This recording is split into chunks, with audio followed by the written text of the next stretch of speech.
Assalamualaikum warahmatullahi wabarakatuh. Selamat pagi anak-anak. Bagaimana kabarnya hari ini? Semoga semuanya sehat selalu ya. Masih semangat ya puasanya? Untuk hari ini kita akan melanjutkan pembelajaran tema, melanjutkan yang kemarin, yaitu tema 8 tentang peristiwa alam, subtema 3, musim penghujan, pembelajaran 3 dan 4. Sebelum kita masuk ke pembelajaran, kita baca basmalah dulu ya. Bismillahirrahmanirrahim.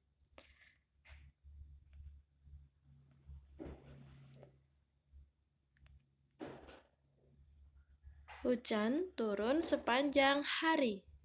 Pulang sekolah, Penny biasa bermain bersama teman-temannya. Rasanya lama sekali menunggu hujan berhenti. Ia ingin bermain bola bersama teman-teman. Ayo kita bantu Penny mengukur lamanya waktu. Kita akan belajar mengukur lamanya waktu dalam suatu kegiatan. Ada kegiatan yang lama, ada kegiatan yang sebentar. Contoh yang pertama, setelah berganti pakaian, Penny mencuci tangannya. Mencuci tangan membutuhkan waktu yang sebentar. Kemudian, contoh yang kedua, setelah menyiapkan makan, ibu menyetrika pakaian. Menyetrika pakaian membutuhkan waktu lama atau sebentar, ayo? Ya, menyetrika pakaian membutuhkan waktu yang lama. Sebentar artinya waktunya hanya sedikit. Sedangkan lama artinya waktunya yang dibutuhkan banyak. Coba anak-anak bisa menyebutkan contoh-contoh kegiatan yang membutuhkan waktu sedikit. Ada apa saja? 1. Mencuci tangan. Yang kedua, menyisir rambut bisa. Yang ketiga, menggosok gigi juga bisa.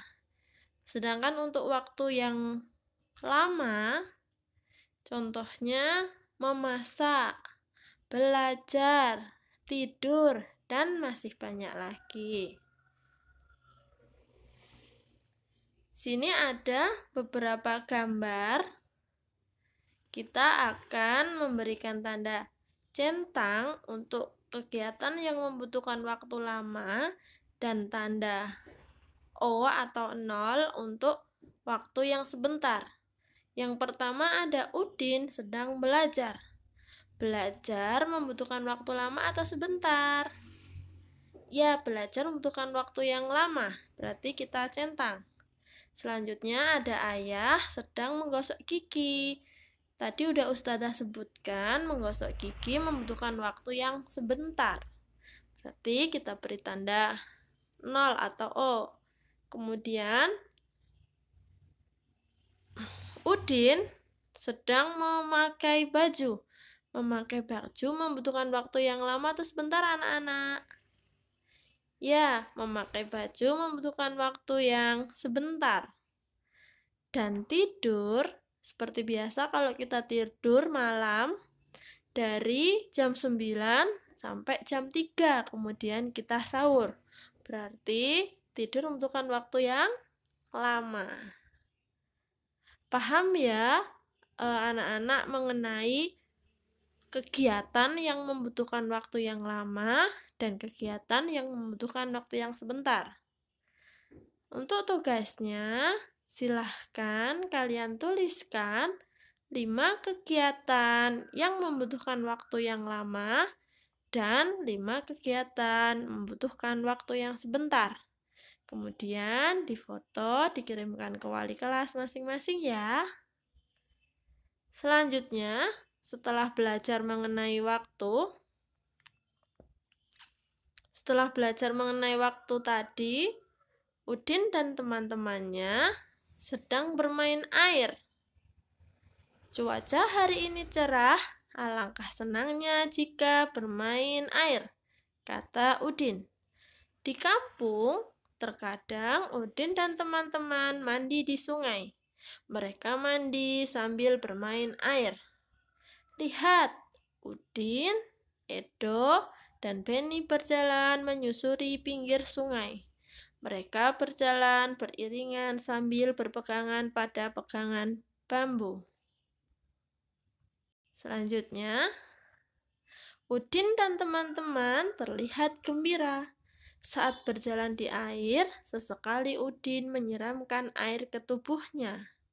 Benny juga sesekali membasahi wajahnya dengan air. Mereka asik bermain hingga lupa waktu. Saat kalian bermain air, jagalah keselamatan diri. Tidak banyak bercanda saat bermain di air. Aturlah waktu bermain secukupnya, jangan bermain terlalu lama. Dari cerita Udin, Benny tadi, kita bisa memetik kesimpulan, jika kita sedang bermain, kita harus menjaga keselamatan diri. Bermain apapun, tidak hanya bermain di dalam air. Ketika kita sedang bermain di lapangan, kita sedang bermain layangan, kita sedang bermain sepeda, kita harus selalu menjaga keselamatan diri. Selain itu, kita juga harus mengatur waktu. Jangan sampai ketika kita sedang bermain, kita lupa waktunya. Misalnya, kita bermain ke rumah teman dari jam 3 sampai malam. Seperti itu tidak boleh ya. Jadi, jika kita bermain, jangan bermain terlalu lama. Selanjutnya, Pak Guru bangga sekali kepada Udin, Benny, dan murid-murid lain. Mereka semakin berani melakukan aktivitas di dalam air. Benny sudah bisa berjalan di dalam air tanpa berpegangan. Edo berani jongkok di dalam air. Udin juga tidak takut lagi kecipratan air di wajahnya. Bahkan mereka sudah bisa melempar dan menangkap bola di air. Pak Guru memuji kehebatan semuanya. Kalian memang anak-anak yang hebat dan berani. Selanjutnya, kita akan berkreasi membuat sesuatu yang sangat menyenangkan. Saat cuaca cerah atau mendung, kadang-kadang angin bertiup sepoi-sepoi. Angin yang bertiup sepoi-sepoi sangat menyenangkan. Angin yang bertiup saat mendung biasanya menandakan hujan akan turun. Angin dapat menerbangkan layang-layang dan memutar kincir angin. Pernahkah kalian bermain layang-layang, anak-anak? Tentu saja untuk anak laki-laki pasti sering atau bahkan bisa membuat layang-layang. Apakah hanya anak putra atau anak laki-laki? Anak putri pun juga bisa bermain layang-layang. Tetapi seperti di depan tadi, ketika kita bermain harus menjaga keselamatan diri. Selain bermain layang-layang, apakah kamu pernah bermain kincir angin? Apa itu kincir angin? Oke, hari ini kita akan belajar bersama cara membuat kincir angin sederhana. Ayo kita membuat kincir angin. Untuk alat yang harus dipersiapkan terlebih dahulu yaitu 1. Kertas tebal warna-warni atau kertas asturo ataupun kertas bekas bisa, contohnya kertas ulem juga bisa digunakan, atau kertas dari buku gambar juga bisa. Yang kedua, lem, yang ketiga gunting, yang keempat kawat atau jarum pentul, yang kelima sumpit atau kayu atau sedotan sebagai tiang. Terserah ya, nanti mau pakai apa saja boleh. Kemudian bagaimana langkah-langkahnya? Langkah yang pertama, kita harus menyiapkan kertas berbentuk persegi. Ukurannya terserah, tidak harus seperti di buku ya. Kemudian kita membuat satu persegi dan membuat satu lingkaran kecil. Nanti untuk dilem di bagian tengahnya. Selanjutnya, setelah kita memiliki kertas persegi tadi, kita lipat menjadi sebuah segitiga seperti gambar. Dan yang keempat, kita buat lagi segitiga. Jadi nanti bentuknya akan menyilang bekas segitiganya ya. Selanjutnya, setelah ada bekas segitiga tadi, silahkan digunting di setiap ujung-ujungnya, jangan sampai di tengah-tengah. Kita gunting setengahnya aja. Jadi gambarnya seperti itu ya. Kemudian yang ke-6, lipatan tadi silahkan di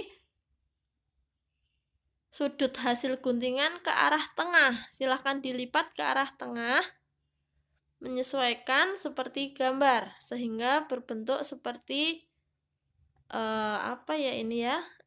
kincir ya. Kemudian setelah lipatan tadi dilipat ke tengah, kita satukan menggunakan kertas lingkaran tadi biar terlihat rapi. Kemudian dari lingkaran tadi silahkan dilubangi pakai kawat bisa, pakai jarum pentul juga bisa. Ingat ya, kita harus hati-hati. Boleh minta tolong kepada orang tua ataupun kakak ataupun siapa yang ada di rumah, karena kita menggunakan kawat atau jarum pentul.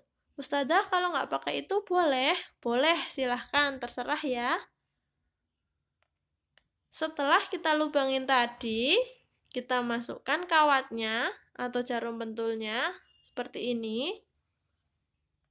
Kemudian kaitkan sisi kawat lainnya pada sebatang sumpit atau bilah bambu atau sedotan, sehingga menjadi seperti ini.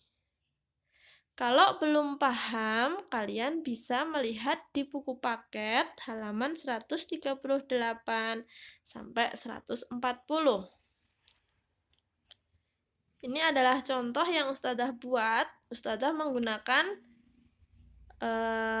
kertas bekas undangan atau ulem ya, sedotan, dan jarum pentul. Ini juga sama. Dan untuk jarum pentulnya di bagian belakang dimasukkan ke dalam sedotan.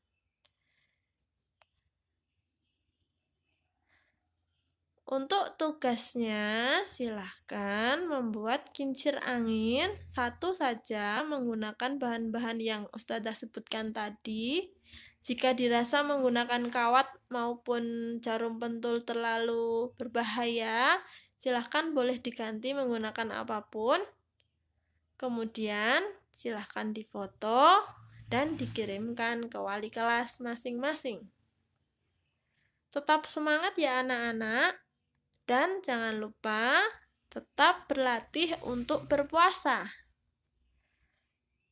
Selamat mengerjakan tugas yang Ustadzah berikan dan semoga kalian paham akan materi yang sudah berikan tadi.